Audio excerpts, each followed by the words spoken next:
Hello, Capricorn, and welcome to your reading about finances. Yes, Spirit, we're going to talk about money. Money today. One of our favorite things. Yes, I'm a fellow Cappy too. You know, we love money, and it's not because we're greedy. It's because we like that stability and security. We want to make sure that us and our loved ones are well cared for. Yeah, that's right. So let's talk about finances. So today, the question we're going to pose is, excuse me, will our finances improve? Now, if the last couple years has taught us anything, it's that anything can and does happen. So, who knows what the heck is going on with finances right now? So, let's see what's happening for us. We're going to take a look at a couple of things here. Let me grab two more cards and then we'll get a chitty chatting. One more, please, Spirit. What do we got? Okay. Oh, okay. Kind of liking this. All right. The first thing we're going to look at is, the question to ask is, why are our finances sitting in the position they are right now? Maybe there's an area or two within your finances that maybe isn't the best, right? Or it could be more than one area. And the reason for that is lack of planning. King of Swords. So this is talking about, this is planning, this is intellect, this is logic, this is thought, this is all of that stuff, which screams Capricorn. It's kind of surprising we're sort of not an air sign like this, right? Because swords are about all of that.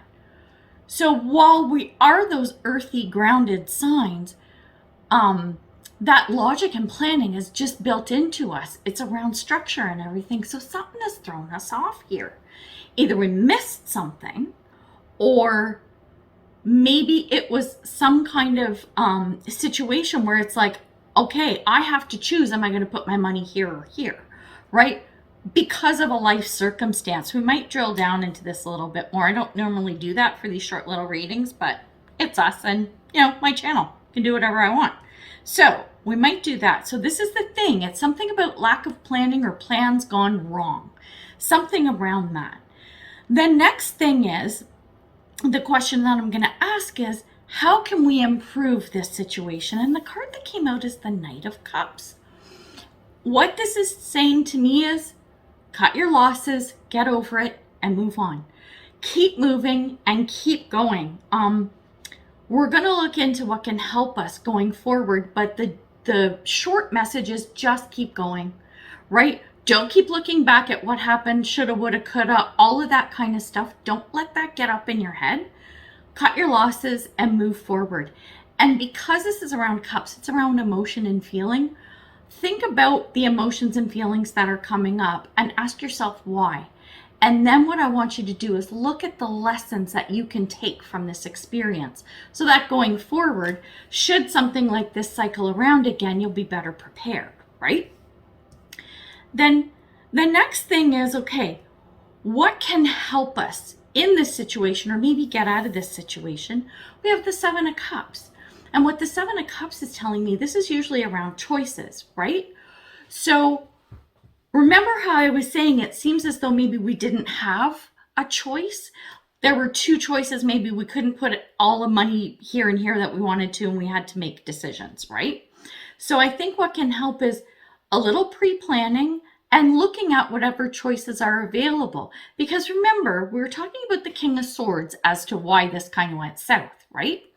So because it's around planning, and like I said, maybe something was missed, going forward, like to try and get you out of this, look at more possibilities as to what can pull you out of this, because there are going to be solutions and more than one. That's what the Seven of Cups is telling me. So look at all the options that are available to you. Take the blinders off and make sure that you leave no stone unturned as you're figuring out how to get out of this situation, right? And then the next question I ask is, what could hinder us? What could be an obstacle or something that might slow us down or just plain stop us in our tracks? We have the Three of Wands, and this is the card about your ships coming in. This is my favorite card in the tarot deck, like all tarot decks. I love the meaning of this card. But when this is in a negatively aspected position as it is now, because this is something that is not a good idea, don't sit there waiting for better things to come, right? You have to take action. And wands are all about that. It's about moving forward and taking action. Don't just stand there on the shore watching for the ship to show up. Well, it's fine to wait for that ship to show up and to come in. But at the same time, don't be passive. Don't be a bystander sitting there watching. Do some stuff, clean out your house and, I don't know, organize your sock drawer, whatever. Make sure that you're not sitting back and just passively waiting for things to come to you and happen.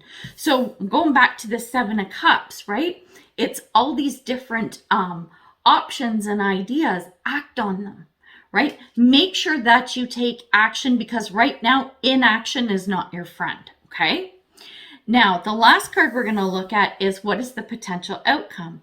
And we have the 2 of Swords. Now, with this deck, look at this imagery. Look at this woman. Normally, it's somebody, this is the card of, I don't know what the fuck to do, right? Not this girl. Look at her. She's holding her swords up high. They're almost like antennas. It's almost like she's pulling energy from the universe and she's saying, bring it. Let's get this done, right? So I see that if you take that action to get yourself out of the situation and look at all the other opportunities around you, I think that you'll pull in the energy and the resources that you need to make all of this happen. Love it. Love it. This is so good. I mean, doesn't matter what the situation is. I do believe, I'm looking at that 7 of Cups smack dab in the middle of the reading, looking at the 7 of Cups, it's saying, you know what? You have more options out there than maybe what you perceive are available to you. So start looking, baby. Start looking and figuring out how to make it happen. Last card we're going to get here, it's just a little message from the universe. Cat Spirit, claim your independence. This is being able to take care of yourself, right? And this is a Capricorn card. We're all about being independent. For whatever reason, in this one particular situation, it's tripped up, and that's okay. It doesn't mean that you've all of a sudden lost all of that independence and you're an idiot and you're stupid and, oh my God, this is never going to work. It's one thing, right? Make sure, like I said, that you don't dwell on things and that you get moving. Find those ideas and get creative. And guess what? You'll be right back into that 100% independence energy once again. Per usual, Capricorn, because that's how we roll. All right. I really like this reading and I hope you do too. Give it a thumbs up, like, share, subscribe, all that good stuff. And yeah, let me know how it goes with the finances. So good luck with that. And until I see you next time, much love and light, health and wellness, peace and prosperity. Take care, Capricorn. Bye.